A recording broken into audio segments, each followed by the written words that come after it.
Hello, this is Donna Garcia. This is a community health worker education entitled Breaking the Change, Recognizing and Responding to Trauma and Peer Homelessness Services. So welcome to this training session. Here we're going to cover key concepts and practices. Our focus will be on trauma-informed care and its importance in community health work. We'll explore how trauma-informed care applies to homelessness services, looking at peer-focused topics like re-traumatization, secondary trauma, and triggers, plus practical ways to support yourself and others and access resources for ongoing peer wellness. This training aims to cover several key objectives, things like understanding the prevalence and impact of trauma, recognizing trauma responses in both clients and oneself, preventing re-traumatization, addressing secondary trauma and burnout, mitigating stigma and bias in service provision, and balancing inclusion and safety within service settings. Providing a content warning here, topics may include trauma, addiction, and homelessness. This may be triggering to individuals participating in this training as they have lived experience with these issues. There are a few guidelines for completing this training. Remember, if you're feeling overwhelmed, take a break, step out, push pause on this recording. In the groups, we are respecting privacy, taking one voice at a time. Sharing is not required. We will have built-in pauses, time for questions, and safe place for discussions or reflection.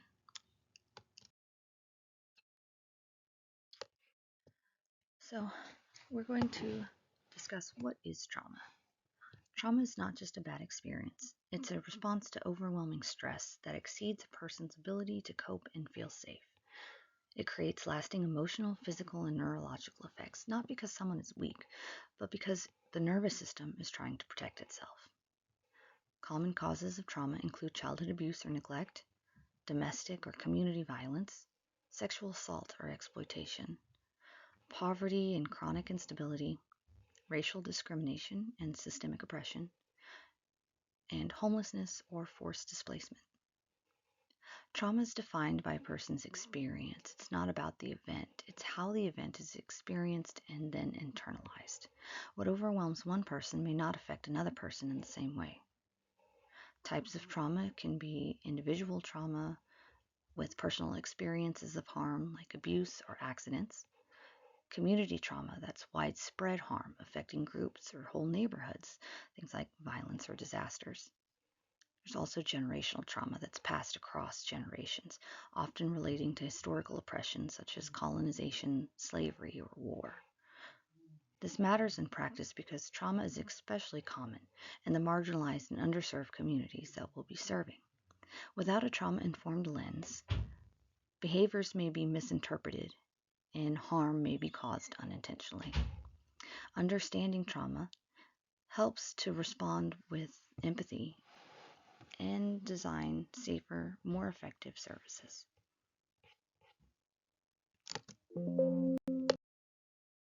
Understanding the prevalence and impact of trauma is crucial for effective service provision. Trauma can have long-lasting effects on individuals, influencing their mental and physical health, their relationships, and overall functioning.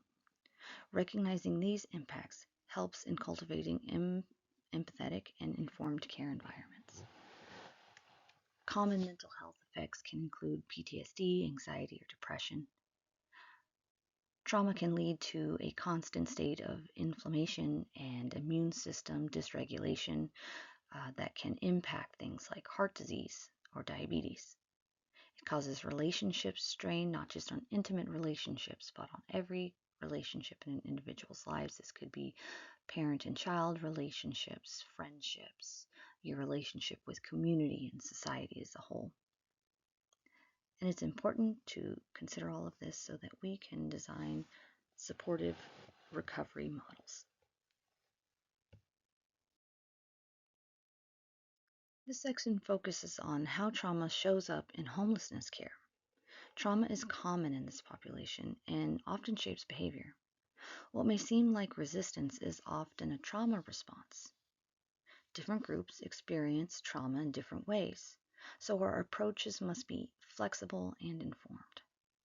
As peer workers reflecting on trauma, both in ourselves and in others, this helps us to care and offer a safe, compassionate, and empowering way of interacting with the people that we're serving.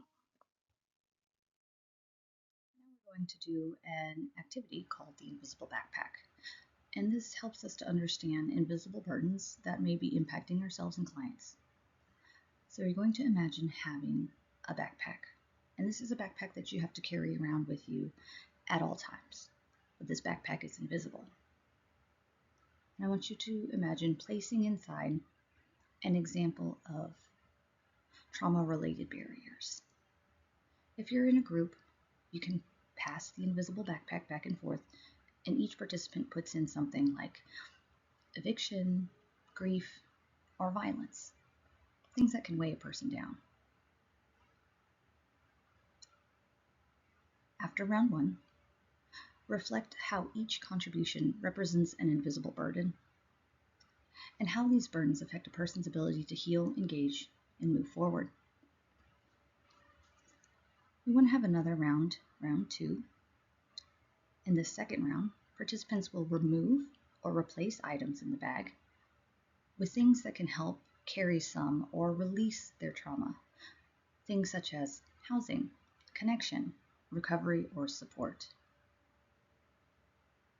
And then we're going to have one last reflection. We want to talk about how this activity helps us to understand what people are carrying. It helps us visualize and verbalize the weight of what may be holding our clients back and how we can help them adapt. It also offers insight into our own inner worlds as peer workers, providing trauma-informed support. Next, understanding the impact and the mechanisms of trauma, exploring the science of the effects on the human brain, mind, and body. These insights into how trauma affects individuals and potential pathways for healing and recovery.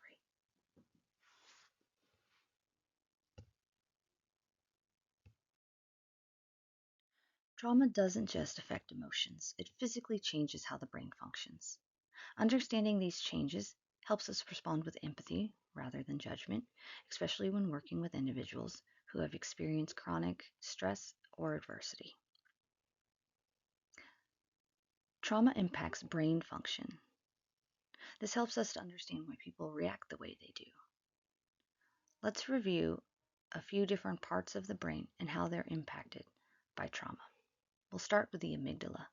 This is the brain's alarm system. It acts as the brain's fear center, constantly scanning for threat. It becomes hyperactive in trauma survivors. Everyday stressors may feel like danger, triggering a fight, flight, or freeze response. This explains why someone may appear reactive, defensive, or easily overwhelmed. Next, we have the hippocampus. This is the memory and time processing portion of your brain. It sorts and organizes memories and helps us to distinguish the past from the present. Trauma can impair this function, making memories feel vivid and current. It can lead to flashbacks, confusion, or difficulty recalling details accurately. Next, we have the prefrontal cortex, which is for logic and regulation. It helps with decision making, emotional control, and reasoning. Trauma can weaken this area, making the connection between it and lower parts of the brain difficult. It's hard to think clearly or regulate emotions. Individuals may snap, shut down, or struggle to make a decision, not due to attitude, but due to brain changes. These brain-based changes explain why trauma responses often seem automatic or out of proportion. They're not deliberate behaviors. They're protective adaptations to overwhelming stress.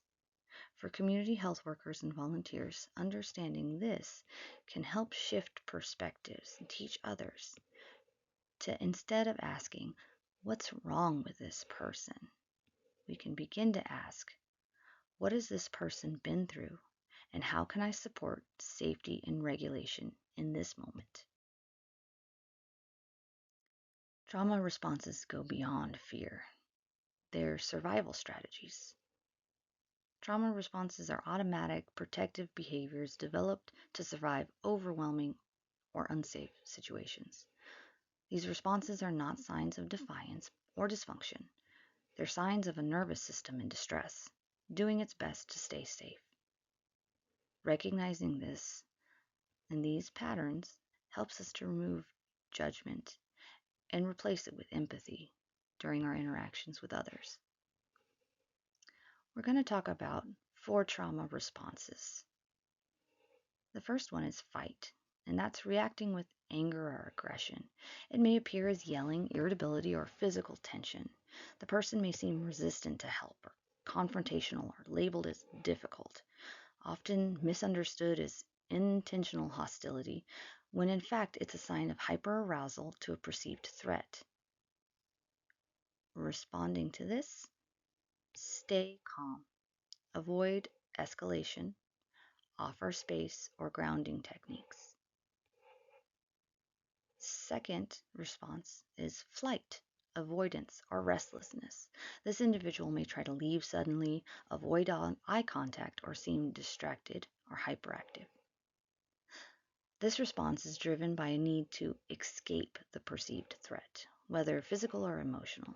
Response tip: gently engage, offer reassurance, and create options that respect the person's need for space. The next is freeze. This is numbness or inactivity. May present as emotional shutdown, silence, blank stares, or difficulty making decisions, often mistaken for disengagement, apathy, or lack of cooperation. The brain is trying to protect itself by going still, a very primitive defense response. Tip for addressing this response is to use a soft tone, giving extra time, and avoiding forcing immediate answers. You have to let the freeze melt. And the last one is fawn, compliance to avoid conflict. The person may agree to everything, trying to please others or suppress their own needs. This is often a learned strategy to avoid harm by appeasing others, common in those with a history of abuse or neglect. Responding to this, a peer worker can empower the person by encouraging them to give their input, validating their needs, and offering safe choices. These responses are not personality traits or deliberate behaviors. They're survival reflexes developed in response to trauma. By learning to recognize them, we can better support individuals in ways that promote trust, safety, and healing. This next activity helps you to recognize common trauma responses: fight, flight, freeze, and fawn. Whether you're alone or watching with a group, pause after each example to reflect, take a few notes, or role play together. So you'll choose one of the trauma responses below: fight, flight, freeze, or fawn, and one person takes the role of a client acting out that response, while the others watch on. If alone, reflect or journal what this might look like. When you reflect, take 2 to 3 minutes to pause and ask, what signs indicated a trauma response? What worked in your response? What might help next time? Let's give some examples. And if you're doing solo work, you can reflect after each of these. In your journal, take a few notes. Let's start with fight. Behaviors include raising your voice, crossing your arms, saying things like, why do we need all of this information? Looking angry but may not feel overwhelmed. Pause and consider, how would you de-escalate while preventing dignity? Flight behaviors include trying to leave, avoiding eye contact, saying things like, never mind. Client may appear restless or distressed. Take a moment to pause and reflect. How could you create emotional or physical safety in this situation?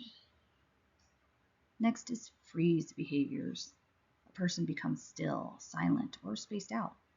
They may seem emotionally numb, checked out. Pause and reflect. What grounding tools or soft approaches might help in this situation? Next, we have fawn behaviors. Someone may be overtly agreeable, nervously smile, say, "No, this is fine, it's fine," tries to appease and avoid conflict. Pause and reflect on how can you build trust and invite authentic communication. After each response, consider and debrief about what trauma response did you see or experience? What do you think might help reduce this kind of distress?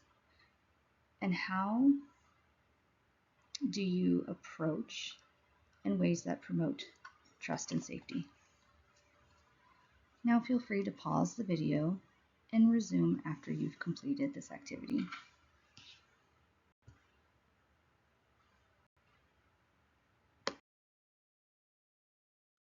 Now that we've explored the impact of trauma on individuals and communities, let's turn our attention to how we can respond in ways that minimize harm and promote healing.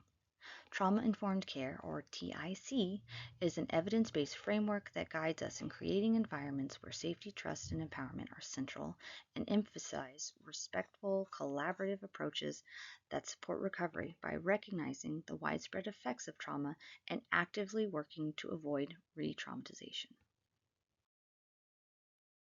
Peer workers play a critical role in advocating for trauma-informed, non-punitive, or not punishing service models. Prioritizing harm reduction and safety means moving away from exclusionary practices like automatic discharge in response to trauma-reactive behaviors. Instead, peers help promote collaborative, dignity-centered approaches that empower clients as active partners in their own care. We're going to address re-traumatization. Preventing re-traumatization involves adaptive practices that avoid triggering traumatic moments or responses in clients. This includes using trauma-informed approaches, being mindful of language and actions, and creating a safe and supportive environment for all individuals.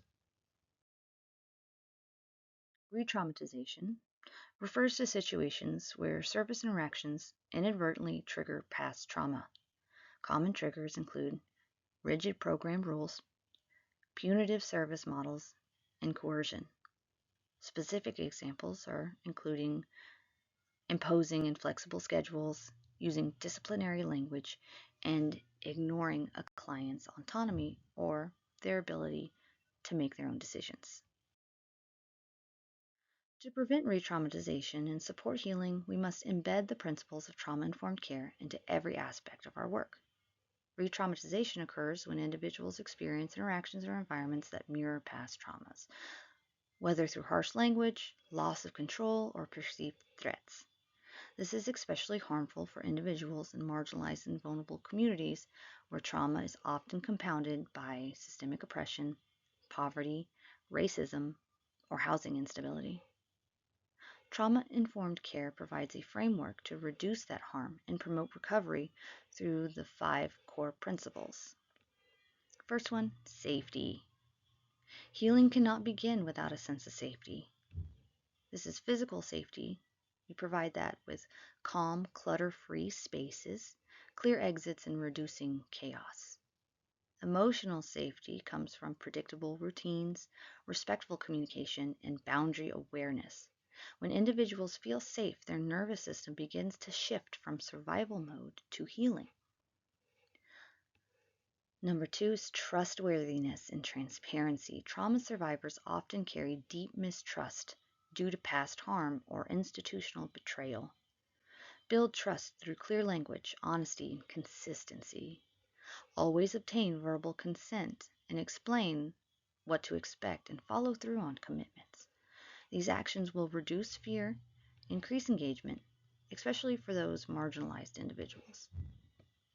Number 3 is peer support. Healing happens in connection, not isolation. Peer support offers shared understanding and reduces feelings of stigma. This includes things like peer mentors, lived experience groups, or supportive relationships. These promote hope, resilience, and belonging. 4 is collaboration and mutuality. TIC shifts the relationship from power over to power with. Instead of doing things for people, we work with them. Respect lived experience and invite client input into care decisions. This is especially crucial for the homeless community, which is disproportionately impacted by systems. And number 5 is empowerment, voice, and choice. Trauma often involves the loss of control, so restoring agency is critical. Provide meaningful choices and validate personal goals. Recognize and affirm the person's strength and capabilities. Even small decisions can help rebuild dignity and reduce re-traumatization. Applying these principles reduces harm and creates conditions for healing. Trauma-informed care is essential, especially when serving people impacted by homelessness, substance use, systemic equity, or chronic stress. It's not about fixing people. It's about building environments where people can recover and thrive.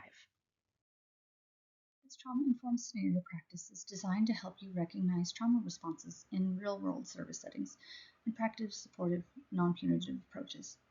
If you're watching as part of a group, you'll be working together in small teams.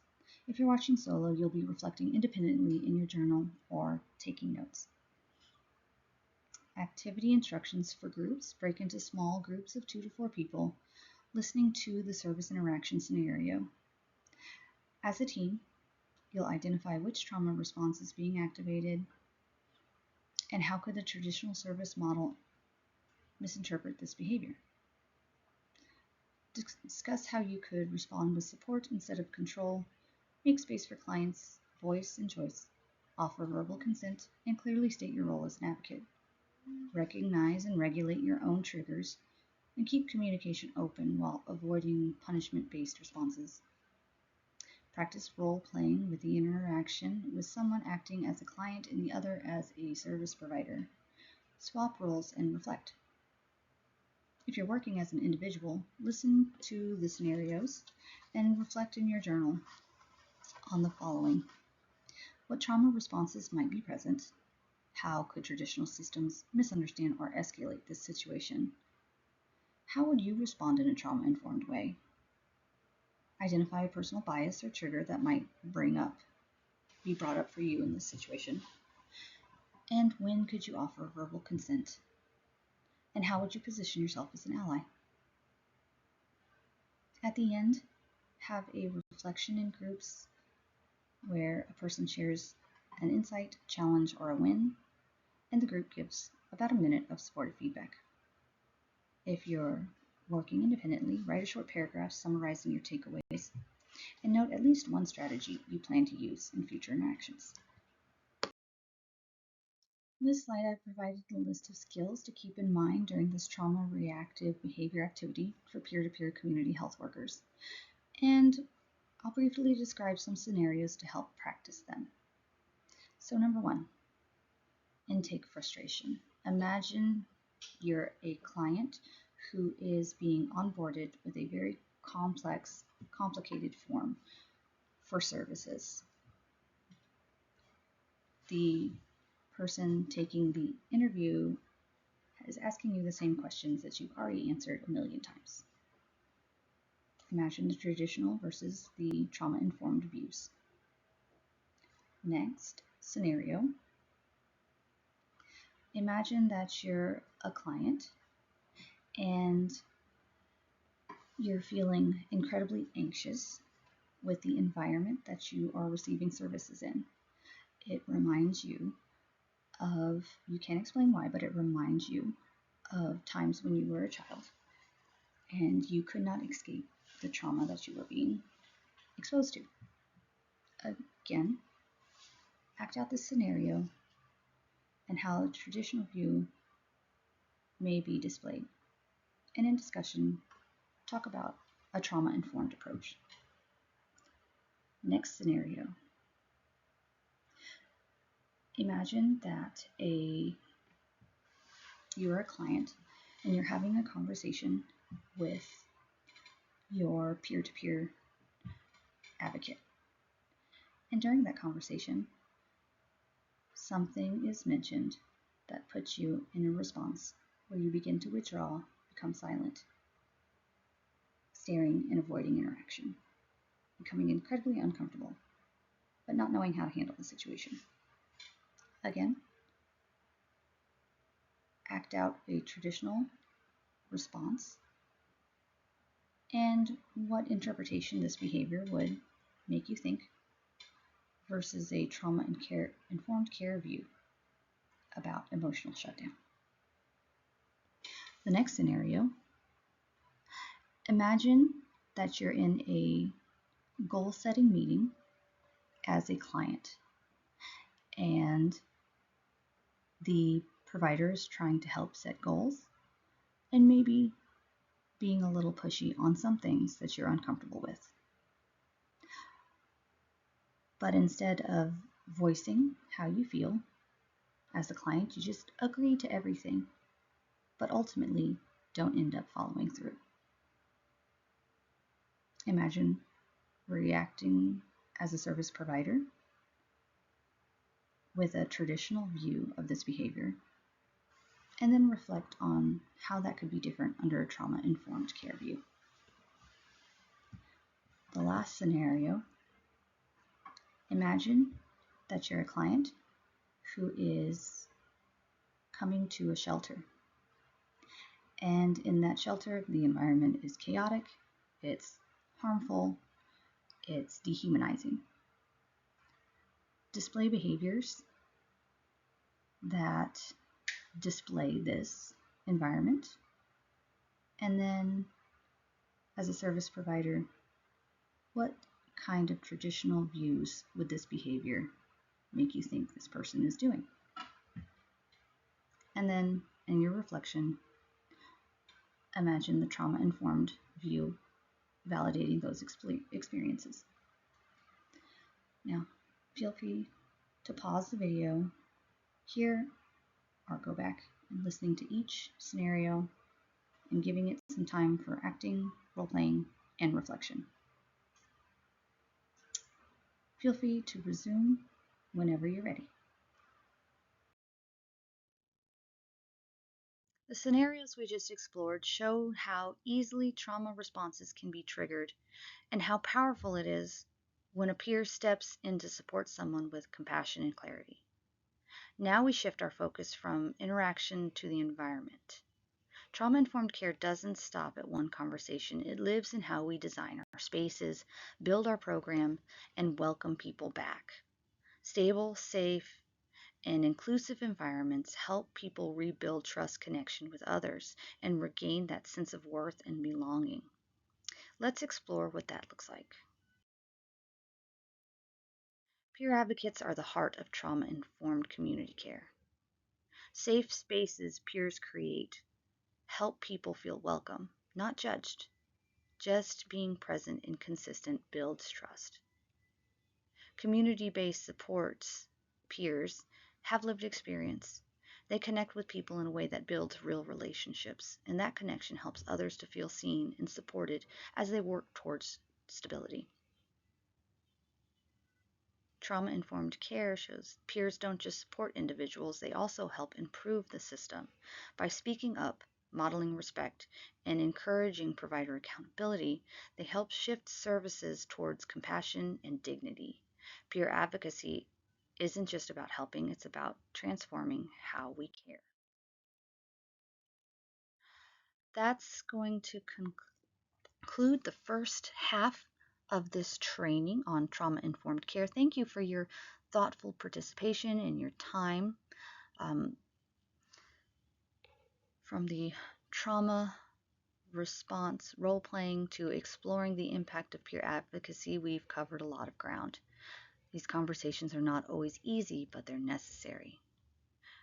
You're helping to build a more supportive, inclusive service culture, and your insights matter.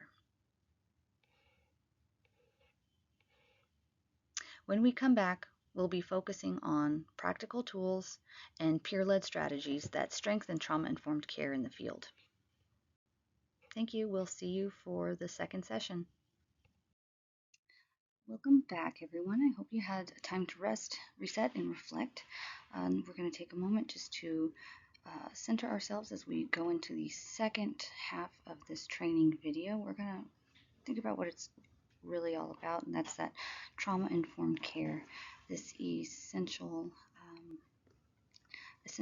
across systems like social services, healthcare, education, criminal justice. As community health workers with lived experience, you're uniquely equipped to influence change. Your role goes beyond direct support. You help hold systems accountable and ensure trauma-informed principles are upheld, especially across the homelessness sector. This work isn't just about policy, it's about how we show up, how we advocate, and how we create spaces where people feel safe, valued, and supported in their healing. In this next section, we'll explore practical strategies to carry these values forward through peer engagement, system navigation, and real-world application. So let's keep going. As we move forward, we're going to turn our attention to one of the most impactful ways that we can apply trauma-informed care principles in the field through the integration of peer support into community health worker roles. Peer workers, especially those with lived experience of homelessness, addiction recovery, or judicial system involvement, bring a level of trust, empathy, and relatability that traditional service roles often struggle to achieve. Their presence alone can help reduce stigma, build immediate rapport, and provide tangible hope that recovery and stability are possible. It's not just powerful, it's transformational. Best practices for integrating peer support begin with recognizing the value of peer mentorship as a core function, not as an add-on. This includes clearly defining peer roles within the CHW work, training and ongoing supervision to ensure that peer workers feel confident and supported in their advocacy, and embedding peer input into team decisions and care planning, and most importantly, creating safeguards against burnout, secondary trauma by providing opportunities for debriefing and accessing mental wellness resources. When we integrate peer voices in meaningful ways, we're not only aligning with the core trauma-informed care principles, but clients feel heard. Systems become more responsive, and our teams gain depth, diversity, and real-world insight. So as we talk through how to integrate peer support effectively, I invite you to think about how our teams and our partnerships make space for these lived experiences, voices, not just at the table, but as leaders and experts in care. Let's talk about community-based interventions. These are programs, services, or strategies that are designed and delivered within the community, often by people with lived experience or strong local ties. They aim to meet people where they are, both physically and emotionally, and center the needs, voices, and strengths of the community itself. Community-based interventions play a critical role in building trust and social connections. They create opportunities for people to engage with others who share similar experiences and challenges. They reduce isolation and foster mutual support. These interventions also empower individuals by inviting participation, shared decision-making, and leadership rather than treating people as passive recipients of care. Examples of community-based interventions include peer-led harm reduction outreach, drop-in recovery groups in shelters or libraries, community wellness fairs hosted by local organizations, housing navigation led by formerly unhoused individuals, culturally specific programs in neighborhoods affected by trauma. Strong community-based interventions encourage a shared sense of responsibility and help create healing pathways rooted in dignity and trust. Immersion in the community also helps address many of the root causes of homelessness, such as disconnection, lack of support, stigma, and unmet behavioral health needs, by making services more accessible, human-centered, and responsive. Community health workers, or CHWs, are trusted members of the community who play a vital role in bridging gaps between individuals and services. Many CHWs have lived experience, which makes them uniquely effective at building trust, reducing stigma, and engaging hard-to-reach populations. They support people by connecting them to housing, healthcare, food, ID services, and more, all in ways that feel safe, respectful, and empowering. Peer-to-peer engagement is especially powerful. CHWs model recovery, de-escalate trauma responses, and create space for healing. They also advocate for systems to be more trauma-informed and accountable. Research shows that CHWs can improve care engagement, reduce the use of the emergency room, and increase follow through with services. They don't just help people survive, they help people reconnect, rebuild, and belong. Now that we've explored how community health workers foster community connection and peer driven healing, let's shift our focus to another critical aspect of trauma informed practice: how we recognize and respond to trauma activated behaviors in real time. As community health workers, especially with lived experience, your ability to support someone during moments of distress can shape their entire relationship with services moving forward. Re traumatization can happen quickly and often without warning. It may look like sudden withdrawal, shutting down, or even what seems like an overreaction, but these are often adaptive, responsive to past harm. Hypervigilance, agitation, and emotional flooding are just a few examples of how trauma can surface under stress. Our job isn't to fix or control the reaction, it's to create space for regulation and safety. That means pausing before we respond, offering meaningful choices, validating emotions, and giving time. These simple actions help to reduce fear and restore trust. Next, we'll talk through practical ways to train for these responses so that we can continue to build services that heal, not harm. Service providers play a powerful role in trauma recovery. The way we show up, our tone, attitude, and approach can either support healing or create harm. Traditional models often focus on compliance and control, but trauma informed care shifts the focus to engagement, empathy, and empowerment, especially important when working with individuals experiencing homelessness. Peer advocates are uniquely positioned to support this shift. Because of their lived experience, they can build trust quickly, de escalate tensions, and help clients feel seen and safe. In the field, peer advocates can set a calm tone and use relatable language, help clients navigate these complex systems without shame, step in when providers overlook or dismiss clients, model trauma informed responses and restore dignity, and also debrief with clients after hard interactions. Professional practices for trauma informed advocacy start with preparation. You prepare, explain what to expect, and ask about any possible triggers. Supporting autonomy, letting clients speak for themselves. Step in only when needed. Validate, normalize distress, and name trauma responses when safe. Redirect, calmly challenge any punitive or judgmental behaviors, and reflect, debriefing with a client. Name what went well and plan for the next steps. Peer work isn't just support, it's a way to bring accountability and humility back into the system. Now we're going to discuss how community health workers can respond to trauma in ways when someone is showing signs of re traumatization. This is where your awareness, patience, and empathy can make the biggest difference in someone's experience of care and connection.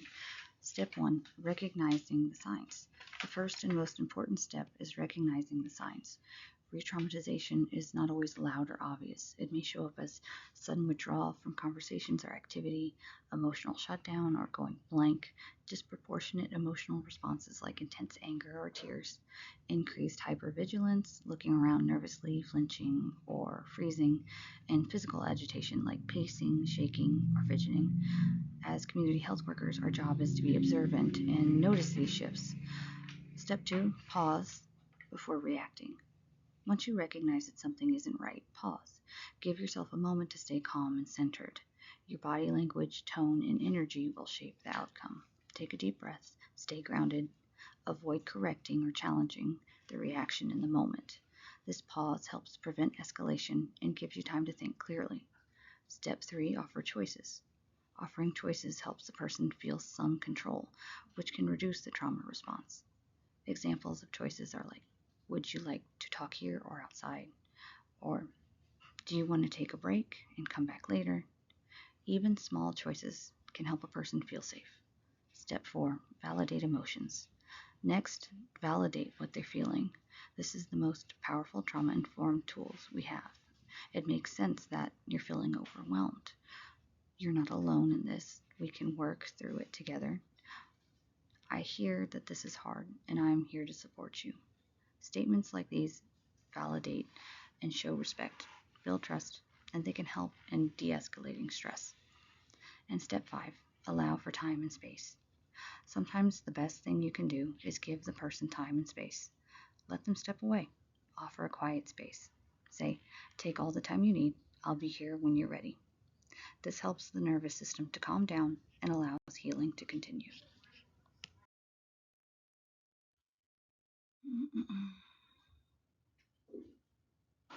As peer workers, how we show up emotionally and behaviorally directly impacts the people we serve. In many cases, we may be the only safe and steady presence someone interacts with all day. That's why role modeling positive behavior is one of the most important and powerful tools we have. So, number 1, leading by example. People often lead by watching us before they listen to us. Use calm, non-threatening body language, open posture, neutral face expression, hands visible. Keep your tone and voice warm and non-judgmental, especially in high-stress moments. Be consistent in how you treat others, even when no one is watching. It matters because many clients have experienced unsafe or chaotic interactions with service providers. Modeling consistency and calm shows them a different and safe way to relate. Number 2, fostering respect. Respect isn't just given, it's shown and shared. Practice active listening instead of jumping in with directives. Acknowledge emotions without trying to fix or minimize them. Avoid sarcasm and shaming or judgment, even when you're frustrated. Modeling respectful behavior helps clients learn how to navigate conflict and stress without escalating, and this is building that mutual trust. Number 3, encouraging growth. When we believe in someone's ability to grow, they begin to believe it too.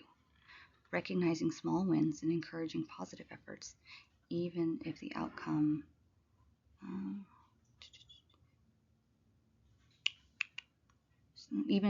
isn't perfect. Share your own tools for coping and regulation without preaching. Offer mentorship and reflection rather than correction. Clients struggling with trauma or homelessness often carry shame and self-doubt. Your belief in their potential can help plant seeds of change.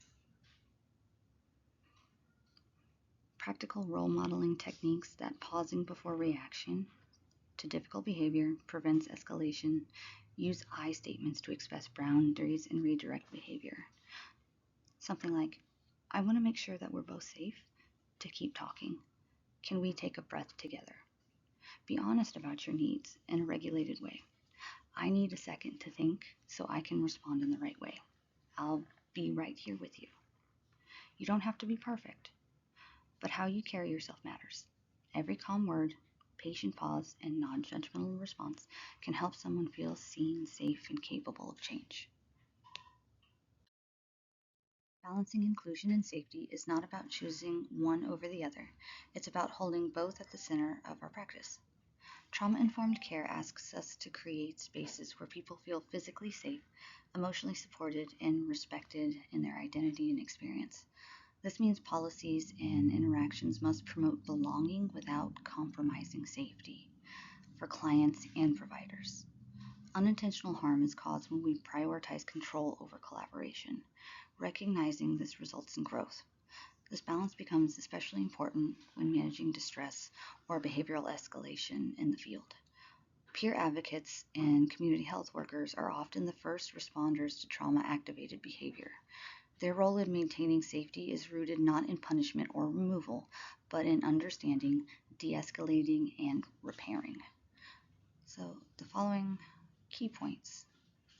First is inclusion. It means ensuring that everyone, regardless of behavior, identity, or background, has access to services without shame, exclusion, or labeling. Safety includes more than preventing violence. It includes emotional safety, freedom from judgment, and space to be vulnerable. De-escalation is a practice of noticing distress early, using calming tones, offering space or choices, and reducing power imbalance. Unintentional harm can occur when we ignore body language, push services too quickly, or apply rules too rigidly. Reflection and repair are essential. Ask, what could I have done differently? How can I make this safer next time? Practice tips for peer advocates. So when someone becomes agitated, pause before responding. Ask yourself, What might they be protecting themselves from? How can I slow this down, not speed it up? Is there any way to offer control back to them through space, voice, or choice? True safety and inclusion happens when we center dignity in every policy, practice, and moment of crisis. It's not easy, but it is possible. As peer advocates, many of us have seen or felt the heavy impact of stigma firsthand. Whether it's tied to addiction, mental health, or a past criminal record, these judgments often follow our clients and sometimes us into service settings. Our role isn't just to help people access services, but also to challenge the systemic bias that creates barriers in the first place. In this section, we'll talk about the different forms of stigma our clients face, how they show up in service work, and what we can do as peers to disrupt that bias. By standing up for dignity, respect, and fairness, we're building systems that are going to heal rather than harm. When we talk about stigma, we're also talking about trauma. Being judged or dismissed because of your mental health, addiction, or incarceration history doesn't just make access harder, it reinforces traumatic experiences of rejection, shame, and isolation. As peer community health workers, we hold space for people who have been hurt by systems. Trauma-informed care reminds us that every person's behavior can make sense in the context of what they've survived. That's why we don't just provide services. We model dignity, transparency, and respect. We don't control people, we empower them with choice. And we don't judge where they are, we meet them there. By applying trauma-informed care principles, we turn stigma into opportunity.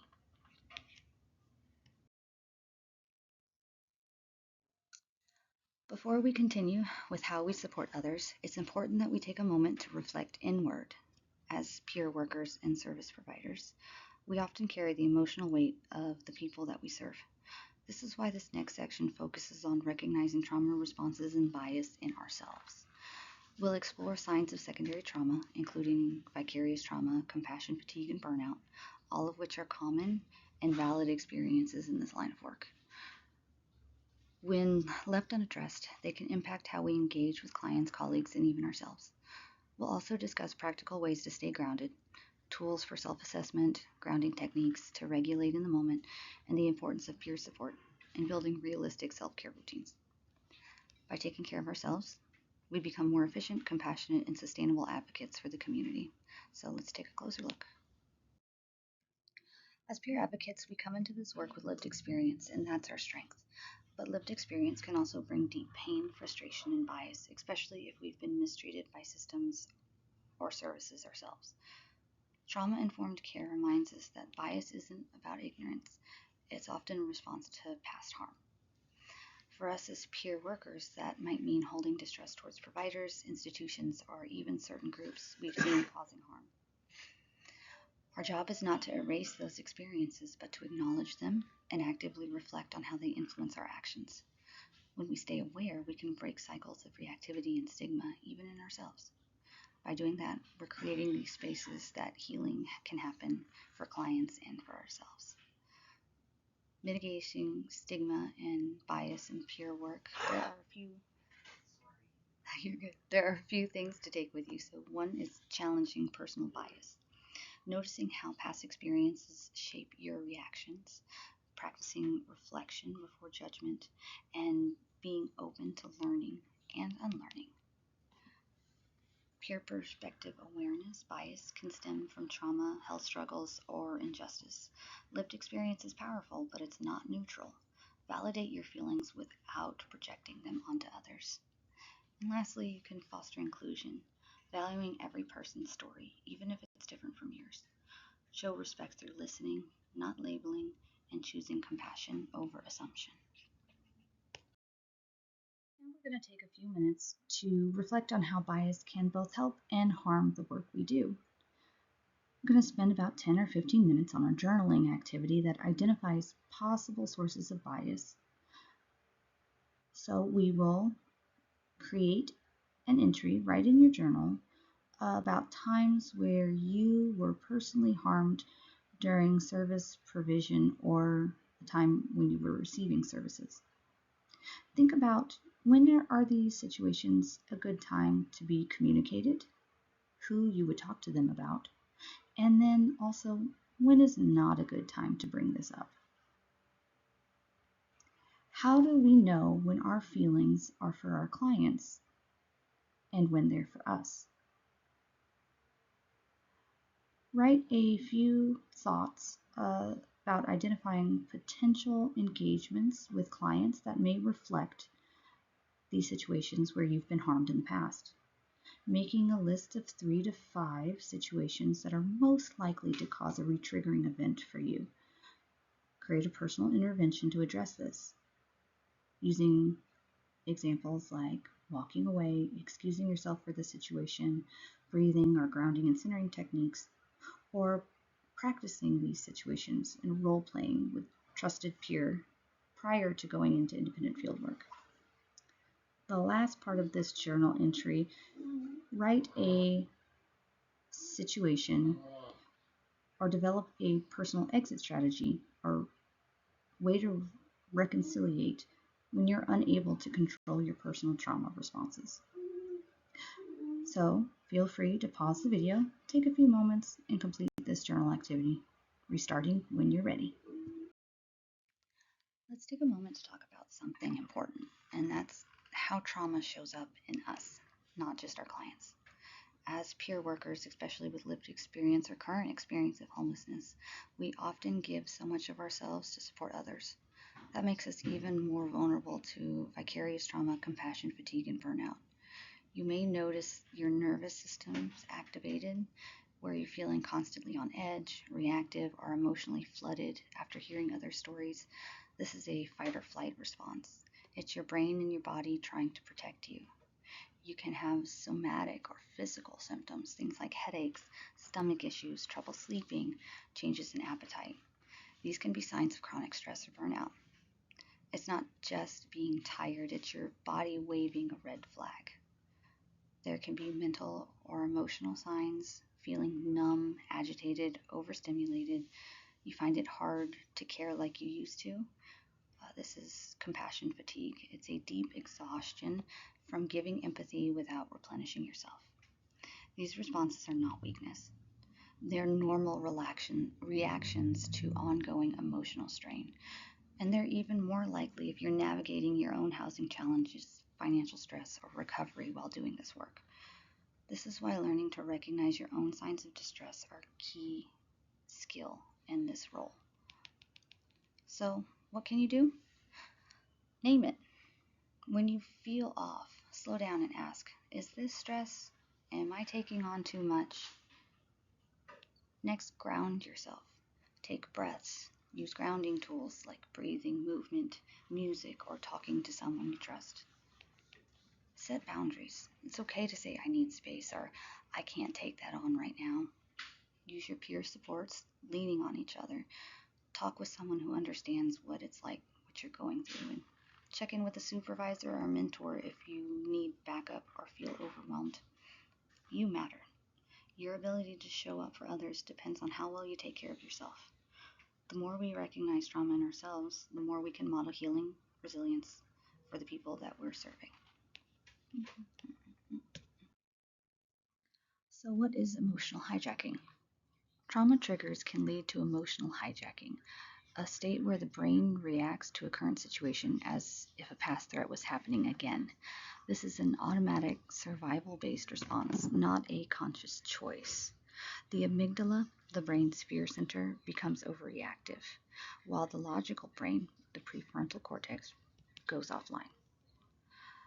Physiological impacts occur as the body floods with stress hormones like cortisol and adrenaline, activating the fight, flight, freeze, or fawn responses, even if the present situation is not dangerous. People may appear angry, withdrawn, hypervigilant, or overtly compliant as a result. Take this real-world example. Say a person has a history of control-based abuse and they're resisting authority figures. This is not an act of defiance, but it's because their brain has learned to associate authority with danger. Even a calm request can feel threatening if it mimics past traumatic interactions. This matters because recognizing emotional hijacking helps us respond with empathy, not escalation.